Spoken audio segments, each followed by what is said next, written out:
You talked about responsible ways of doing things for your business. So, how do you convey that outwardly to the guest in your marketing in a way that doesn't, interfere or possibly get translated into greenwashing? And how does that also translate into your internal team and your operations? The best thing internally that we've done is create ambassadors out of our teams. Ambassadors who are not just storytelling about the different projects and the impacts, but are able to demonstrate it directly to our guests. So that when our guests go back home, they can talk about the impact and the things that they've learned from our teams.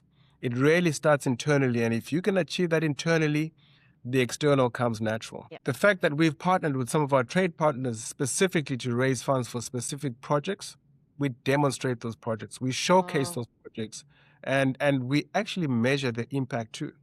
So it's no longer about saying this is what I do and these are the areas that we're passionate about and these are the areas that are making a difference. How are you making a difference? How are you measuring? Are you reducing the use of plastics?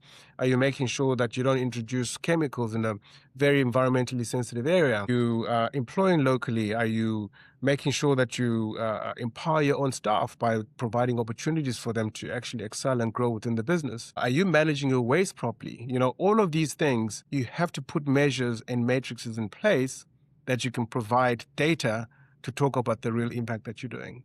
When we first arrive at a place and there's no schools or the attendance of schools is very low, we do all of these things that give us, we call them baseline surveys. So we'll do a baseline survey in an area before we embark on a project. A year later, we monitor and evaluate it. 5 years later and say, what is our real impact over the last 5 years? And so we're able to tell the story and demonstrate from a data-driven story as opposed to just greenwashing and telling a story, which many people can tell a story.